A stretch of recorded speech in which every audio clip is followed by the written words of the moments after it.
actually went to sleep in my clip-ins. I know. We're not supposed to do that, but I saw somebody do it on like TikTok, and I was like, you know what, let me try that just to see if it works for me in case I ever need to, like if I have an early flight or something and I just need to have the clip-ins in, you know what I mean? But I do worry about my edges. Remember, we did put the clip-ins on my edges, but I do worry about tugging and pulling my hair out. So we'll see what happens. It was gentle and lightweight.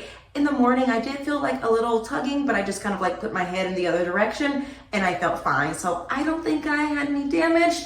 There shouldn't be any crazy damage after one night, right? I actually have a hair wrapping video, how to wrap your head at night to keep your silk press sleek with a scarf and a bonnet. I posted it last week, so go check it out. There shouldn't be any crazy damage after wearing clip-ins in your hair for one night, but I'm definitely not gonna like make a routine out of clip-in extensions sleeping. And I just want to sleep and not be a person who's worrying about my hair at night. Like our ancestors did that for us. They worried about their hair at night. The Black women didn't go swimming because of it, okay?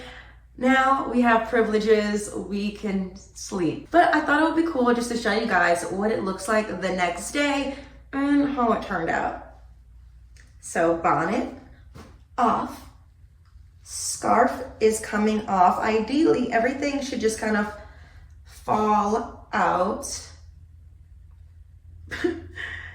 back in place. Oops. I don't know why I said oops. I'm like, I thought a clip-in came out, but I don't think it did. Oh, wow.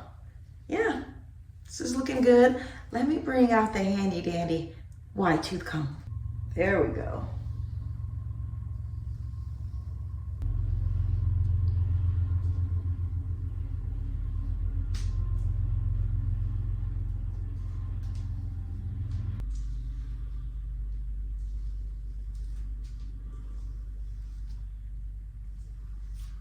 Voila, little brushing, a little combing out. I'm just gonna put a little bit of oil in it so the flyaways can stay down until I obviously moisturize my high porosity hair and, you know, help the blend. I think when it has all the same hair product, it blends even better. Boop. That color is awesome. It's blending so well. The only thing I would do different is putting everything slightly lower, because in the back top, it was showing a little bit. I think I can use a little bit more hair coverage, but it's okay. It's nothing, a hairspray, gluing that in place, sticking it in place can't fix for now. But next time, put the clips lower. Just using some castor oil. Smells so good. It was like castor oil that's kind of been steeped in rose oil. There we go. A little bit of oil on the front little baby hairs too, to give them some nourishment. And of course on my ends here. And I'm just gonna use a little more. I'm like reusing this bottle. This isn't the bottle that I like got the product in. And put on my fake ends. Then in my kitchen here.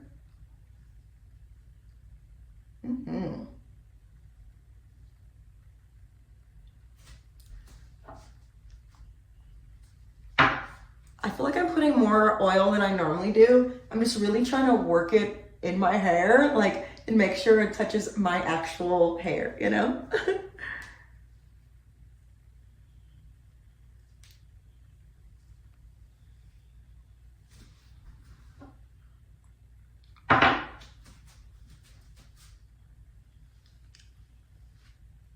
And on this side, trying to work it in slow so I can get it, even though I like to just go fast because I'm just so impatient.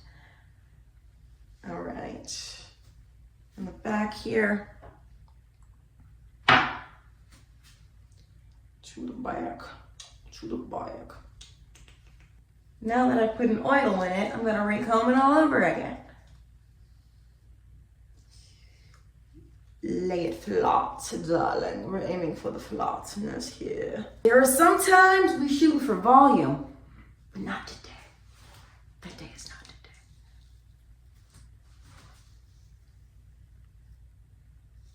Well, that's all, folks. Thank you so much for joining me on this journey of trying Yaki Straight clip-ins for the first time.